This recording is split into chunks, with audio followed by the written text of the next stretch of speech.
ધોરણ 9 અને 10 માં ડ્રોપઆઉટ રેશિયો વધ્યો છે। વિદ્યાર્થીઓના ડ્રોપઆઉટથી શિક્ષણ તંત્ર દોડતું થયું છે। 9 અને 10 માં ડ્રોપઆઉટ રેશિયો 23% થયો છે। ભલે શિક્ષણ મંત્રીએ કહ્યું હોય કે આ ડ્રોપઆઉટ રેશિયો છે એ 2021-22 નો છે, આ 23-24 નો આ રેશિયો નથી, ગયા વર્ષનો વગેરે વગેરે વગેરે એમના દ્વારા કહેવામાં આવ્યું હોય સ્પષ્ટીકરણ કે પછી ડાક પીછોડો કરવામાં આવ્યો હોય, પણ એક વાત એ હકીકત છે કે હવે તંત્ર દોડતું થયું છે। શિક્ષણ વિભાગ હવે વિદ્યાર્થીઓને ટ્રેસ કરશે। શાળાઓમાં વિદ્યાર્થીઓનો ડેટા એકત્ર કરવાનું શરૂ કરવામાં આવ્યું છે, કારણ કે 31 તારીખ સુધી 30 તારીખ સુધી અલ્ટિમેટમ આપવામાં આવ્યું છે તમામ ડીઈઓને કે જે પણ અનટ્રેસ વિદ્યાર્થીઓ છે, 7 લાખથી વધારે એવા વિદ્યાર્થીઓ છે અનટ્રેસ છે, જે ડ્રોપઆઉટ છે, એમનો ડેટા એકત્ર કરવાનું કહેવામાં આવ્યું છે અને 30 નવેમ્બરે આ ડેટા સુપ્રત કરવાનું કહેવામાં આવ્યું છે।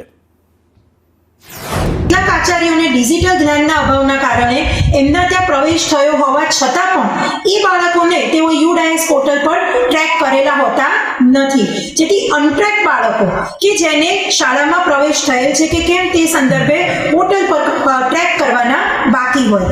અમારા અમદાવાદ ગ્રામ્ય જિલ્લાની વાત કરીએ તો અમારા હાલ કુલ 7,300 જેટલા અનટ્રેક બાળકો અમને મળી આવેલ છે। આ અનટ્રેક બાળકો ઉપર હવે અમે સર્વે કરીશું અને સર્વે કર્યા બાદ આ બાળકો અત્યારે કામગીરી ચાલુ જ છે। જ્યાં જે શાળાએ કદાચ ક્ષતિના કારણે એમને ટ્રેક નહીં કર્યા હોય તો પ્રથમ તેમને એમના પોર્ટલ પર ટ્રેક કરી દેવામાં આવશે